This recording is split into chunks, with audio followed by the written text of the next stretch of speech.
What's up, NBA fans? Dom2K on the mic, and today I'm here to talk to you guys about 3 NBA duos that should have happened in the past. Now, originally the plan for this video was to make it like the one I released about 2 weeks ago, where I just came up with some imaginary duos in my head and presented them to you guys. However, I found that most of the duos I was coming up with for this video really came kinda close to happening, so I figured instead I would tell you guys how these duos almost happened and why I really wish they did end up going through with it. Number 3, Chris Paul and Kobe Bryant. Now, I'm very aware that the entire world already knows about this one because it's not even that far removed from the incident. We're only about 4 years away from when it actually happened, or was supposed to happen anyways. But believe it or not, there's a lot of people still salty that this duo didn't end up going through. Most of them are Laker fans, but just to show you how much this actually hurt the NBA, I'm a Celtics fan and I'm still salty as hell that this didn't go through. So to start off with, this was the Lakers management actually being really smart because it was time to go ahead and retool this Lakers team. The trade happened right after the lockout ended, and this was a few months after the Lakers had just been swept by the Dallas Mavericks in the playoffs, and that was also on the heels of 3 straight title runs in which they repeated. However, this Lakers team was just out of gas. Kobe, Gasol, Bynum, and Artest, there was just nothing left for these guys. They did so much together in those 3 or 4 years, and then it became apparent that when they played the Mavericks, it was time to do something because they were not going to win a championship with that same roster, and as we saw, it never happened. Then one cold December night, we heard that Chris Paul was being shipped off to the Los Angeles Lakers. Meanwhile, Pau Gasol was going to the Rockets. And then this breathed a lot of new life into the Los Angeles Lakers fan base because they were already so used to getting stars when they needed them. They've had stars all throughout their history, and here came the next great point guard to play along Kobe Bryant. It was going to revitalize them, they were going to make another title run, and we were possibly going to see that Kobe Bryant and LeBron James matchup that we were still holding out hope for. And then in one of the shittiest moments in NBA history, not even 24 hours later after the trade happened, the NBA shot it down because they owned the New Orleans Hornets at the time and they didn't feel like this trade brought them the best talent for what they were giving up, and so the trade didn't happen. And here we are 4 years later, still wondering what the Los Angeles Lakers would have looked like in this past 4 years if that Chris Paul trade had have gone down. Now, the reason I'm a Celtics fan but I'm still salty that this didn't happen is because it would have been an NBA fan's dream to see 2 players as competitive and as really alpha-minded as Chris Paul and Kobe Bryant playing together on the same court. I've also never heard anybody mention the fact that Kobe Bryant never actually got to play with a superstar point guard in the backcourt with him. Throughout Kobe Bryant's entire career, he was the superstar ball handler in all of the offenses that he played in. So even with all of those duties falling on him in the backcourt, he was still able to create a shot and do everything he did throughout his career. Could you imagine the harassing defensive effort that a backcourt of Kobe Bryant and Chris Paul would have presented every night? These are guys that don't really like to take plays off, and they don't like to see their teammates take plays off either on the defensive end, so that would have been pretty crazy to try to score on. And then I also saw somebody in my comment section say something pretty smart about Chris Paul one time. It was that even though Chris Paul may not be scoring all the time, even though he can do it at an elite level, that's not really all you have to worry about with Chris Paul because he has some of the best court vision in NBA history. So even if he's not scoring, it's still so tough to defend him because you never know what kind of passes he's going to make. You never know what he's seeing on the floor that you can't see. And when you take into account that you probably have Kobe Bryant moving more off ball now, and he's already a smart offensive basketball player to begin with. As a matter of fact, both of them have really high basketball IQs in general. That becomes a very, very big problem for the defense. But the absolute worst part about this duo not happening is that Chris Paul and Kobe Bryant really needed each other at this point in their careers, and Kobe Bryant needed Chris Paul badly. If we're being honest, he probably needed him more.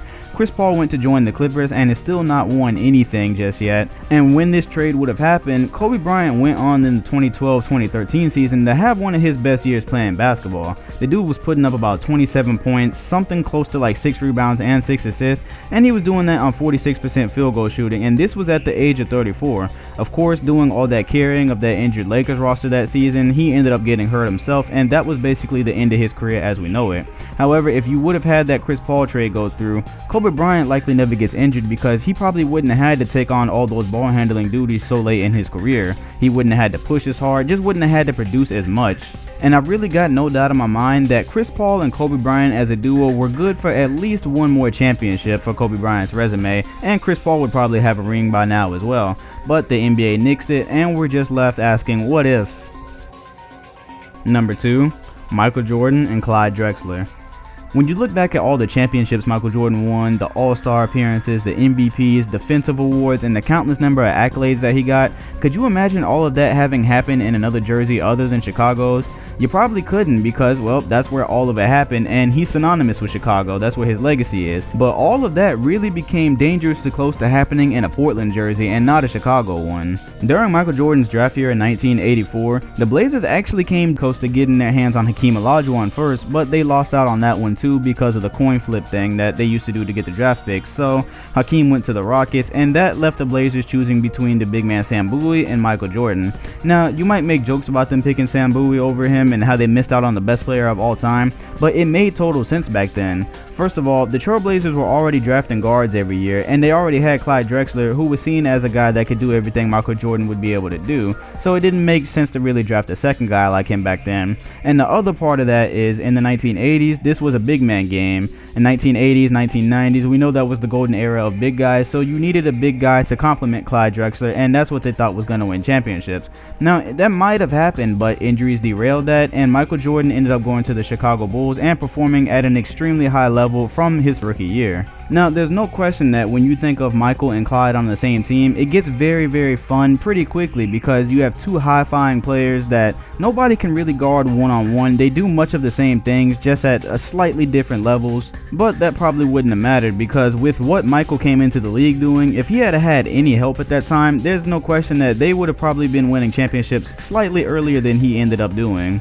When you look at Clyde Drexler and what he was averaging, what he came into the league averaging, and when he actually started putting up Jordan numbers, it really wasn't until the 87-88 season when he started averaging Michael Jordan's rookie numbers. And when you see that, that probably immediately prompts you to think that Clyde Drexler needed some development, and with Michael Jordan there handling the ball the way he already was, would that have worked, and would Clyde Drexler have ever become the player that we come to know? Well, to be honest, we're only ever going to be able to speculate about that, but there was no question from the Blazers players that this is what actually should have happened. Michael Thompson, who's actually the dad of Klay Thompson for those of y'all who live under a rock, he played for the Blazers back then, and he actually said publicly that the Blazers needed to draft Michael Jordan because after losing the coin flip to Hakeem Olajuwon, he believed Michael Jordan was really the only other logical choice for the team, and he also put in there that him and Clyde Drexler likely would have dominated the league for years to come, and who's to tell him he's wrong?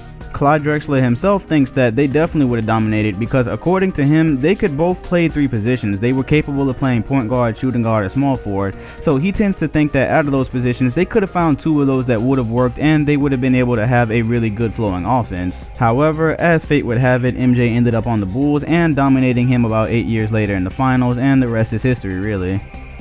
Number 1, Julius Erving and Pete Maravich. Now, I actually mentioned this potential duo in one of my older videos, but I was really brief there purposely because I knew I wanted to revisit the situation in a later video, and now's that time. Now, for those of you that actually know a little bit about Pete Maravich, your ears probably perked up when you heard this duo could have happened, because you know Pete Maravich was actually a player that was pretty ahead of his time, and that's what made him an awkward fit in the NBA for the era he came in. He was a very flashy player who liked to take shots that were more difficult than they needed to be, but he was also very flashy with the ball. So one of the main gripes that current NBA fans have is they look at old footage and nobody's doing anything tricky, nobody's doing anything that looks visually appealing. Well, Pete Maravich, that's how he was ahead of his time, because he was doing those things, the flashy passes, the no looks, the mid-air trick passes. He was doing those type of things, and he was really a crowd pleaser. He loved to give the fans a show and give them what they came to see. Pete was a very exceptional offensive talent, and he actually had a really crazy college career that I'll probably talk about in a video one day in the future. It is worth mentioning that Pete's flashy style of play did upset his teammates because, like I said, nobody was really doing those flashy type things back then, and they saw him as a show off. So what would have been better for Pete Maravich's career than seeing him be able to play with another flashy player like Julius Erving?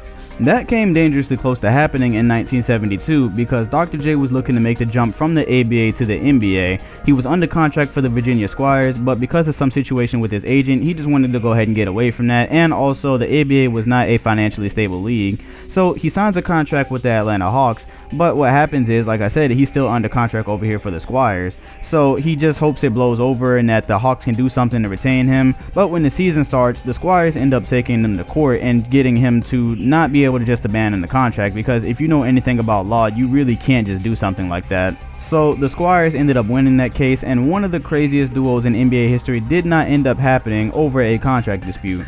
Now, had Dr. J and Pete Maravich ended up playing with each other, there would have been crazy ticket sales, sell out every night. You would have probably had some championships for them, and it would have helped both of their careers, but it specifically would have helped Pete Maravich, because the fact that Pete Maravich was ahead of a time actually kind of hurt him a bit, because there just weren't guys who understood what he was doing, the coaches didn't like the way he played, and it just almost seemed like he was playing out there for himself most of the time. But if you're teamed up with another player who's equally as flashy as you, just in a different way, that would have meshed perfectly, because it's not like Pete Maravich was high flying, he wasn't the one doing the dunks, so he can keep on with his flashy passes and whatnot, and Dr. J can just be the flashy dunker. It works out perfectly, nobody's stealing anybody's thunder. And when you think about it, this really would have been like a glimpse into the future for the NBA, because as I mentioned, back then guys just weren't playing like Maravich or Dr. J. There was nobody who could do the things Dr. J could do, nobody who could do the things Maravich could do. So here we are in 2016. If we had highlight tapes from those guys, it would really be like a time machine, just looking back in time at the first iteration of the type of basketball we have today.